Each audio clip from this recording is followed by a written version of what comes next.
Doctor Kondareddy Radhika, fertility consultant at ARC fertility centre, Ongole branch. పెళ్ళైన ఎన్ని ఇయర్స్కి మనం ఫర్టిలిటీ ఎవాల్యుయేషన్ చేయించుకోవాలి?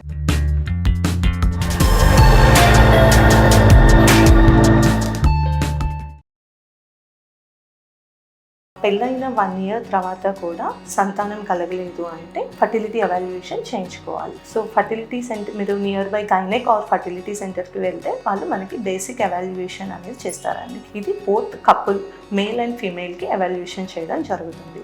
ఫీమేల్కి వచ్చేటప్పటికి ఒక బేసిక్ స్కాన్ చూస్తాము, అలానే బేసిక్ బ్లడ్ టెస్ట్ ఉంటాయి.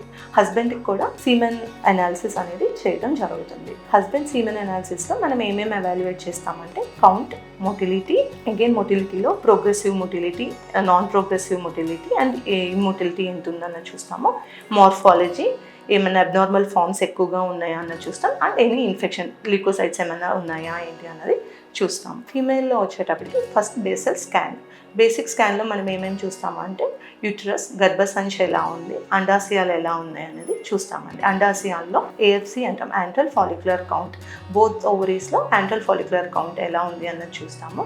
యూట్రస్లో ఏమైనా అబ్నార్మాలిటీస్ ఉన్నాయా, ఎనీ ఫైబ్రాయిడ్స్ ఇట్లాంటి ఇష్యూస్ ఉన్నాయా అన్నది చూస్తాము. అండ్ అలానే అండాశయాల్లో ఏమైనా సిస్ ఉన్నాయా, ఎండోమెట్రియోమా కానీ అట్లా ఏమైనా ఉన్నాయా అన్నది రూల్ అవుట్ చేసుకుంటాము. తర్వాత బేసిక్ బ్లడ్ టెస్ట్ అనేది చేపిస్తాము. ఏమేమి బ్లడ్ టెస్ట్ చేపిస్తామంటే సిబిసి, థైరాయిడ్, సీరం ప్రొలాక్టిన్ చేపిస్తాము. థైరాయిడ్ అండ్ ప్రొలాక్టిన్ అనేవి hormonal test which influences the fertility. Even మెన్లో కూడా థైరాయిడ్ అనేది ఎఫెక్ట్ అనేది ఉంటుంది ఫర్టిలిటీలో. So both male and female పార్ట్నర్స్కి బేసిక్ బ్లడ్ టెస్ట్ అనేది ఎవాల్యుయేషన్ చేస్తాము.